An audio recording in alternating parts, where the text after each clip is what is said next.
दोस्तों I have to say this that मैंने आपको पहले भी कहा था कई बार that Donald Trump is very unpredictable person से ज़्यादा एज अ लीडर। क्योंकि कब वो किसके खिलाफ बात करते हैं और कब वो किसके पक्ष में बात करते हैं इसे समझ पाना इतना आसान नहीं है। हाँ, लेकिन ये बात तो तय रहता है कि वो अमेरिका के हित पर बात करते हैं। और अभी हाल ही उन्होंने भारत समेत अन्य सारे ब्रिक्स नेशन को 100% टैरिफ लगाने की धमकी दोबारा दी है। और जरा सोचो कितना इंटरेस्टिंग और फनी है कि एक ऐसा कंट्री जो ब्रिक्स का पार्ट नहीं है और उसे जबरदस्ती यहां पर वो कह रहे हैं कि तुम भी क्योंकि ब्रिक्स का पार्ट हो तो तुम पर भी हम बहुत जल्द 100% का टैरिफ लगाएंगे। जी, हम बात स्पेन की कर रहे हैं। तो ये सारा मामला आखिर है क्या, आइए इसे डिटेल में समझने की कोशिश करते हैं। But before starting this lecture I welcome you to Shriram's IAS, serving the nation since 1985. अब ऑफलाइन हो या online, we are the lifeline. दोस्तों, श्रीराम्स IAS आपके लिए लेकर आ रहा है अमेजिंग पॉडकास्ट, जहां पर हम डिस्कस करने वाले हैं about geopolitical dialogues, about aspirants podcast, about UPSC pulse, where will understand about the topics like current affairs, governance, ethics and much more. तो अगर अभी तक आपने इस चैनल को सब्सक्राइब नहीं किया है तो जल्द से कर लें और जरूर सुने हमारे अमेजिंग पॉडकास्ट को। दोस्तों, डोनाल्ड ट्रंप का यह कहना कि वो ब्रिक्स नेशन पर 100% का टैरिफ चार्ज लगाना चाहते हैं, ये कोई बड़ी बात नहीं है। इससे पहले भी उन्होंने 2-3 बार इस तरह की धमकी दी है और जिसके ऊपर हमने डेडिकेटेड वीडियोस ऑलरेडी बना रखा है। अगर अभी तक आपने नहीं देखा है तो जरूर देखें, link is in the description.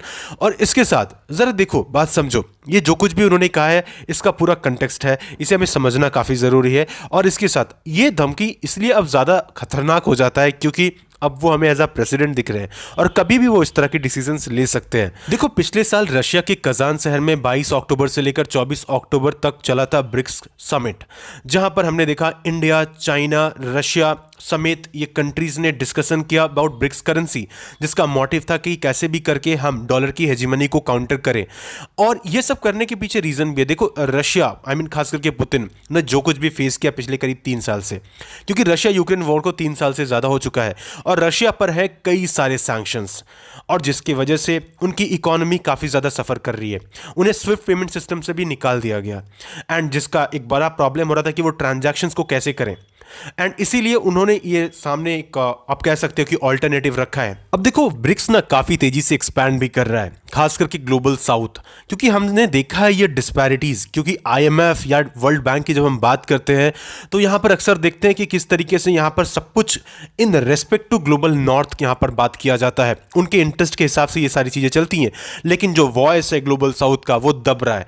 और इसी चीज को मद्देनजर रखते हुए, इसी कंटेक्स्ट को समझते हुए, ब्रिक्स का जो आने वाला फ्यूचर है आपको ये एक बहुत बड़ा ऑर्गेनाइजेशन बनते हुए यहां पर दिखेगा ये। और इसी बात का चिंता डोनाल्ड ट्रंप को भी है, क्योंकि अगर ऐसा हुआ तो डॉलर की हेजिमनी ग्लोबल ट्रेड से बहुत तेजी से गिरते हुए दिखेगी। और इवन आप जरा समझो, America as a super power जो पोर्ट्रे करता है वो भी कहीं ना कहीं बहुत तेजी से यहां पर नीचे गिरते हुए दिखेगा। और जिस तरीके से ट्रंप ने पोर्ट्रे किया है कि वो अमेरिका को दोबारा ग्रेट बनाना चाहते हैं and it is the beginning of golden period of America, तो वो सारी जो चीजें हैं उसका सबसे पहला जो ऑब्स्टिकल बनेगा ये ब्रिक्स ही बनेगा। और इसलिए उन्होंने फ्रस्ट्रेशन में आकर देखो क्या कहा, आप इस क्लिप में देखो। Spend the least amount of money, like Spain, France, below the 5%. Spain is very low. And yet, aren't they a BRICS nation? What? They're a BRICS nation, Spain. Okay. You know what a BRICS nation is? You'll figure it out. But, and if the BRICS nations want to do that, that's okay, but we're going to put at least a 100% tariff on the business they do with the United States. You know what the BRICS is, right? You guys know. Brazil, You know what I'm Russia. saying, right? You know what I'm saying. But Spain is not in the BRICS. So it's not even a threat. In fact, since I made that statement, Biden said, well, they have us over a barrel. I said, no, we have them over a barrel. तो जैसा कि आपने यहां देखा इस video में कि एक स्पेनिश रिपोर्टर है, वो कुछ क्वेश्चंस पूछ रहे हैं ट्रंप से regarding sanctions and tariff charge, जिस पर ट्रंप का प्रतिक्रिया बड़ा ही अजीब था। यहां पर उन्होंने जैसे स्पेन सुना तो वो बोले कि अरे ब्रिक्स कंट्री पर तो हम 100% का टैरिफ चार्ज लगाने वाले हैं, सारे ब्रिक्स कंट्री पर। अब यहां पर ट्रंप इस चीज पर कंफ्यूज हो गए कि एज फॉर साउथ अफ्रीका है या फिर एज फॉर स्पेन है, राइट? तो इस चीज की भी उन्हें अभी क्लैरिटी नहीं थी या फिर मिसअंडरस्टैंडिंग हुआ उन्हें। तो आप समझ सकते हो कि आज के वक्त में ट्रंप के माइंड में ये बातें ऑलरेडी चल रही हैं। और ऐसे सिनेरियो में देखो, इंडिया के कंटेक्स्ट में जब हम बात करें तो इंडियन एक्सपोर्टर्स के लिए ये बात बिल्कुल भी ठीक नहीं है। और इसी चीज को क्लैरिफाई किया था एस जयशंकर साहब ने जब उनसे ये चीजें पूछी गई अबाउट डी डॉलराइजेशन। आप जैसा कि देख सकते हो इस वीडियो में। the United States is our largest trade partner. We have no interest in weakening the dollar at all.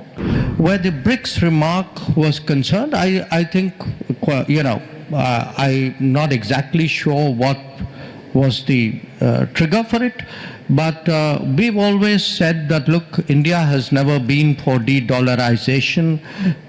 Right now, there is no proposal to have a BRICS currency.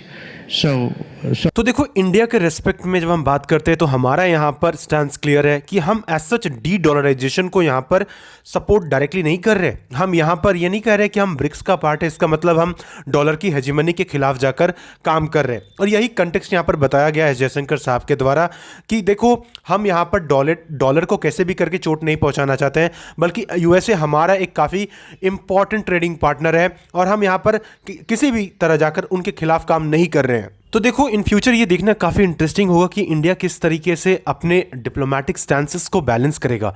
एक तरफ ब्रिक्स कंट्रीज़ हैं, right, दूसरी तरफ आपको USA दिखेगा और वो भी ट्रंप के नेतृत्व में। तो it will be a big challenge for India's foreign affairs, right. तो आने वाले वक्त में कई सारे डेवलपमेंट्स आएंगे।